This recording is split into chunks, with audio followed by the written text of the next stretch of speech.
لیکن بدقسمتی یہ ہو گئی کہ ہم اپنے اندر کے حال کو نہیں بدل سکے، اور اندر کے حال کے لیے ہمیں جو ہے اپنے آپ کو ایک دائرے کے اندر لانا ہوگا۔ نبی کریم صلی اللہ علیہ وآلہ وسلم لقد کان لکم فی رسول اللہ اسوۃ حسنہ، آپ کی جو اسوہ حسنہ ہے، آپ کا جو انداز ہے، آپ کا جو حیات زندگی ہے، اگر یہی اس امت کے اوپر جو ہے اس وقت آ جائے تو یہی امت یہاں سے اٹھ کر کے واپس عرش کی بلندیوں پر چلی جائے گی۔ اور بدقسمتی اس وقت یہی ہے کہ اتفاق نہیں، اور اتفاق کی مین وجہ کیا ہے؟ انانیت میں ہم لوگ پھنس گئے ہیں، دولت کی، شہرت کی بھوک میں گرفتار ہو چکے ہیں، اور ذاتی مفاد کی وجہ سے ہم نے اپنے تشخص کو بھی جو ہے وہ ڈیمیج کر دیا ہے۔ افراتفری کا عالم ہر طرف دیکھنے میں آ رہا ہے، انسان مسلمان بے چین ہے، بے قرار ہے، اس کو سکون نہیں ہے۔ اس کے لیے ہمارا مذہب کیا بتاتا ہے؟ کیا ہمیں طریقہ کار اپنانا چاہیے کہ انسان سکون حاصل کر سکے؟ اس بات سے پہلے میں تھوڑی سی ایک بات اور عرض کر دوں، چونکہ پوری دنیا کا سفر کرتے ہیں۔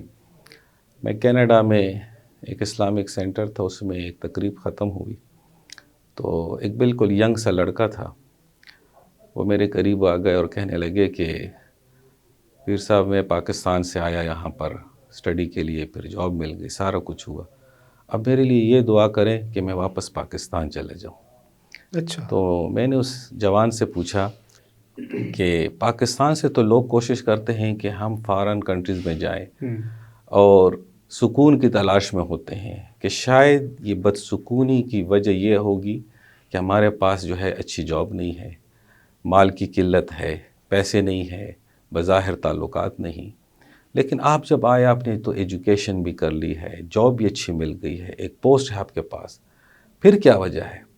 تو اس نے بھی یہی بات کی کہ جو سکون مجھے پاکستان میں میسر تھا، اب وہ میرا سکون یہاں پر آ کر کے ختم ہو گیا۔ تو میں نے ان سے کہا کہ محترم، بات یہ ہے کہ سکون نہ کینیڈا کی بات ہے نہ پاکستان کی بات ہے، سکون فقط اور فقط رب کے ساتھ دل کے تعلق کا نام ہے۔ بالکل۔ اور قرآن پاک کی ایک آیت ہے کہ وَمَنْ أَعْرَضَ عَنْ ذِكْرِي فَإِنَّ لَهُ مَعِيشَةً ضَنْكًا وَنَحْشُرُهُ يَوْمَ الْقِيَامَةِ أَعْمَىٰ۔ اللہ فرماتا ہے کہ جس نے میری یاد سے، میرے ذکر سے اپنے آپ کو جو ہے پیچھے کر لیا، تو میں اس کی زندگی کو تنگ کر دیتا ہوں۔ بالکل صحیح۔ اب تنگ ہونے کے اندر دو پہلو ہے، بعض اوقات کسی سے مال لے کر کے اس کی زندگی تنگ ہو جاتی ہے، اور بعض اوقات کسی کے اوپر مال کی کثرت اتنی ہو جاتی ہے کہ وہ مال اس کے لیے بدسکونی کا سبب بن جاتی ہے۔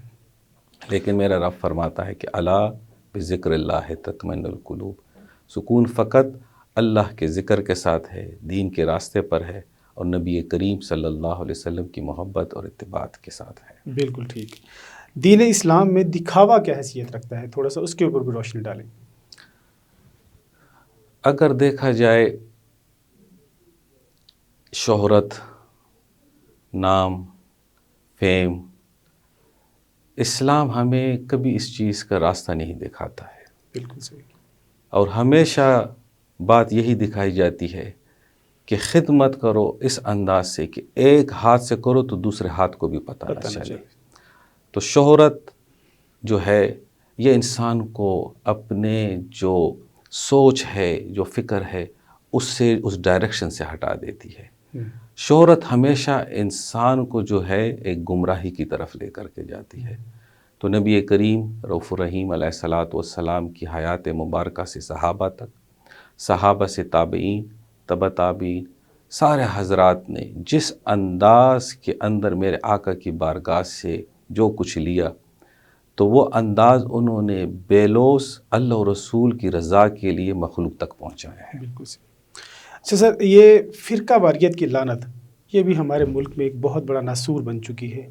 اس کی روک تھام کے لیے ہمیں کیا اقدامات کرنے چاہیے؟ تھوڑی سی روشنی اس پہ ڈالیں۔ اس کا بنیادی ایک ہی پوائنٹ ہے جو مجھے سمجھ آتا ہے، ہو سکتا ہے بہت سارے لوگ اس سے اختلاف بھی کر سکتے ہوں گے۔ جب تک ہماری اپنی انا نہیں ختم ہوگی نا، یہ فرقہ وارائیت جو ہے یہ ختم نہیں ہو سکتی ہے۔ جس دن ہم اپنے آپ کو نیچے دوسرے سے تصور کریں اور یہ کہیں کہ یہ شخص ہو سکتا ہے مجھ سے سوچ کے اعتبار سے، گفتگو کے اعتبار سے، علم اور تقوی کے اعتبار سے بہتر ہے، تو یقیناً یہ فرقہ وارائیت کا جو ناسور اس وقت ہمارے اس امت کے اندر، ہمارے پاکستان کے اندر پھیلا ہوا ہے، یہ جب تک ہم قربانی نہیں دیں گے اس وقت تک یہ ختم ہونا جو ہے ذرا مشکل ہی نظر آتا ہے۔ صحیح۔ ہمیں اپنی فلاح کے لیے کون سا راستہ اپنانا چاہیے؟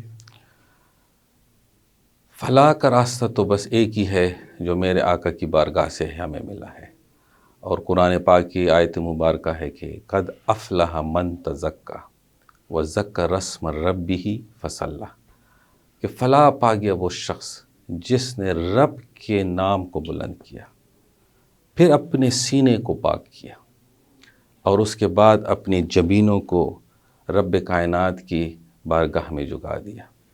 اور اس پر حکیم الامت حضرت علامہ اقبال کا یہ شعر کہ خودی کو کر بلند اتنا کہ ہر تقدیر سے پہلے خدا بندے سے خود پوچھے بتا تیری رضا کیا ہے، اور بڑا یہ مشہور شعر ہے۔ جی بالکل۔ اور اسی کی طرف اشارہ ہے کہ ایک انسان جب اپنے آپ کو وفی انفسکم اپنی طرف دیکھ لیتا ہے تو پھر یہی جج بن جاتا ہے، یہی روشنی بن جاتا ہے، اور جب یہاں کا معاملہ درست ہو جاتا ہے تو پھر ایک وقت آتا ہے کہ رب کائنات کی طرف سے اس کے اوپر رحمت کے دروازے کھل جاتے ہیں، پھر میرا رب کہتا ہے اے میرے بندے اب جو تو چاہتا ہے وہ بتا دے۔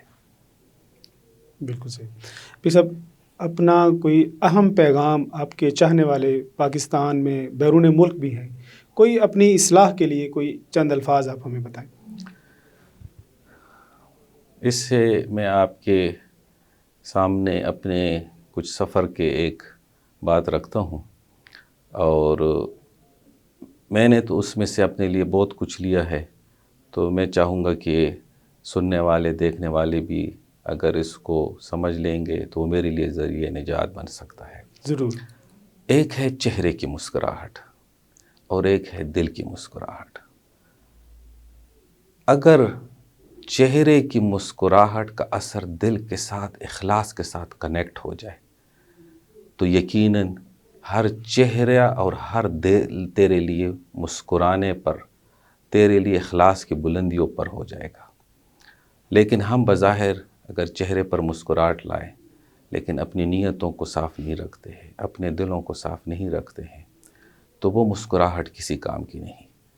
نبی الرحمہ علیہ الصلاۃ والسلام کی حیات مبارکہ کے اندر جس قدر تکالیف، جس قدر مسائل آپ کی حیات مبارکہ میں اس دین کے حوالے سے آپ پر گزری، لیکن آپ کے چہرے پر ہمیشہ مسکراہٹ رہی ہے۔